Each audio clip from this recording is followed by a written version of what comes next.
धनंजय मुंडे हे जर दोषी असतील तर त्यांच्यावर कारवाई होईल, मात्र ते दोषी नाही आहेत म्हणून कारवाई होत नाही असं स्पष्ट निर्देश अजित पवारांनी दिलेत.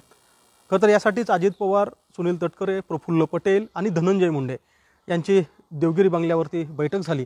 आणि काय नेमकं चर्चा झाली हे जरी कळू शकलं नसलं तर एक मात्र खरं आहे की अजित पवार यांचं म्हणणं आहे की जर धनंजय मुंडे दोषी नसतील तर त्यांच्यावर या प्रकरणामध्ये कारवाई होणार नाही.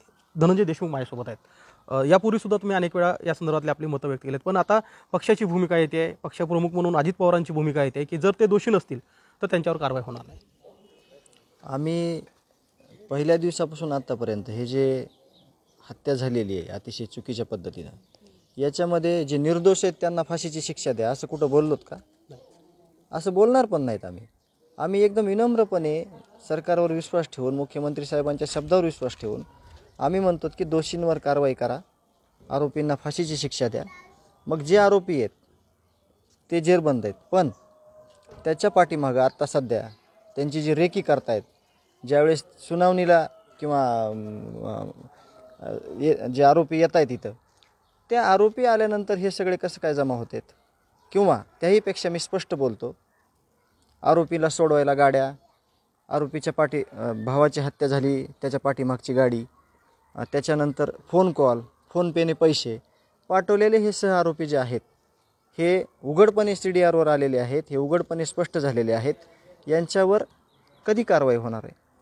हे तयार आहेत ना दुसरी पिढी अजून खराब करायला. जसं की आत्ता कृष्णा आंधळेच्या गावात मित्रांनी ज्या अशोक मोहितेवर हल्ला केला, असे हल्ले म्हणजे झाल्यानंतर मग ॲक्शन घ्यायचं आहे का?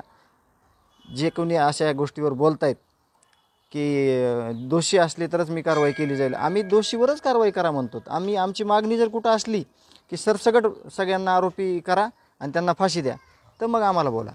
आम्ही म्हणतोय की जे दोषी आहेत त्यांना फाशी द्या, आणि ज्यांनी ह्या आरोपीला फरार करण्यात आसरा दिला आहे किंवा पैसे पुरवलेत, या लोकांचं काय करायचं हा प्रश्न आहे. त्या प्रश्नाचं उत्तर आम्हाला अपेक्षित आहे की ह्या लोकांचं काय करायचं. हे वारंवार लोक भगवानगडावर देखील जे लोक आलते ते गुन्हेगारी पार्श्वभूमीचे होते, त्यांचं काय ॲक्शन झाली ते पण कळलं पाहिजे.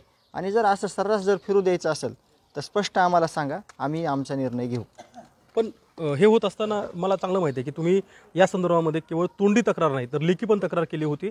विशेषतः ज्यावेळेस CID बीड शहरामध्ये शहर पोलीस स्टेशनमध्ये बसून काम करत होते त्यावेळी तुमच्याकडं तशी तक्रार पण करण्यात आली होती. मग यात तुम्ही ज्यावेळेस चर्चा करता CIDच्या अधिकाऱ्यासोबत, पोलिसांसोबत, त्यावेळेस चर्चा होत नाही की ज्या व्यक्तींच्या संदर्भात तुमची तक्रार आहे की या लोकांनी यांना सहकार्य केलं होतं आणि त्यावर त्यांची कारवाई करा?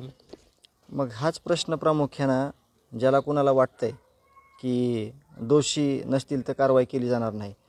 गेवराईच्या जेलमध्ये रजई कसं काय पोचतात, त्याचे व्हिडिओ दिलेत, त्याचे CCTV फुटेज दिलेत. केज पोलीस स्टेशनला बिस्लरीचे बॉक्स कसं काय जातात आरोपी आल्यावर, याच्यावर कोणी कारवाई केली आहे का तपास केला आहे का, हे बघणं महत्त्वाचं आहे ना. आणि आम्ही हेच बघा म्हणतो आहे सुरुवातीपासून.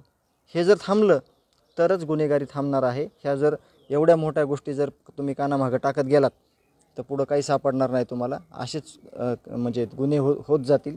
यावर प्रामुख्यानं त्यांनी लक्ष केंद्रित करणं गरजेचं आहे.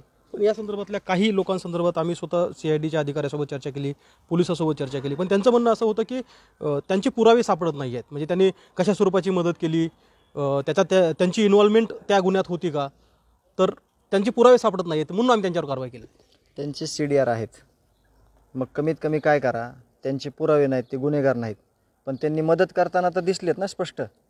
मग ते गुन्हेगार तरी कमीत कमी जाहीर करा, त्यांना शिक्षा कोण द्यायचं तर देईल, पण त्यांची जे नाव आहेत अनुक्रमे जाहीर करा. कारण का स्पष्ट झालेलं आहे आरोपीला सोडवण्यात कुठल्या गाड्याचा वापर झालेला आहे, आरोपीला फोनपे पैसे कोणी केलेले आहेत, त्यांची नावं टाका, बघून घेतील. सरकार नाही ना करू शकत ह्याच्यावर, प्रशासन नाही ना काही करू शकत आरोपसिद्ध, तर बघतील लोक, जनता बघल. किंवा ते जे आरोपी आहेत त्यांना काय करायचं हे जनतेला सोडून द्या, जनतेच्या नावावर सोडून द्या. ते आरोपी बघल, न्याय देतील ती जनता. तरी माझा शेवटचा प्रश्न आहे आणि स्पष्ट आहे की धनंजय मुंडे यांच्या राजीनाम्याची मागणी सातत्याने पहिल्या दिवसापासून या प्रकरणामध्ये होते आहे. अनेक वेळा अनेक राजकीय नेत्यांनी, अनेक राजकीय पक्षांच्या प्रमुखांनी या संदर्भात भूमिका व्यक्त केली आहे. तुम्हाला व्यक्तिशः काय वाटतं की धनंजय मुंडे यांचा या प्रकरणामध्ये राजीनामा झाला पाहिजे अथवा त्यांच्यावर कुठली कारवाई झाली पाहिजे किंवा नाही? बालाजी तांदळे हा माजी सरपंच आहे.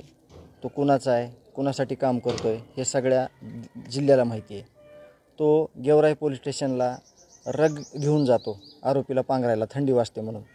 इकडे केस पोलीस स्टेशनला बिस्लरी घेऊन जातो. हे कोणाचे कार्यकर्ते आहेत?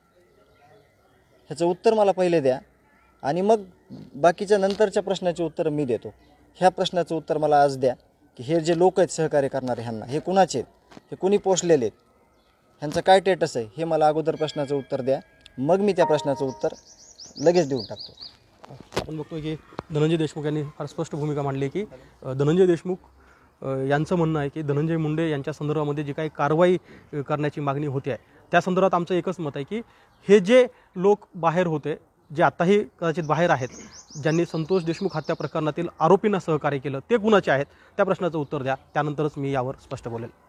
कॅमेरामन प्रमोद जोशीसह गोविंद शेळके, एबीपी माझा, मसाजोग, बीड. एबीपी माझा, उघडा डोळे बघा नीट.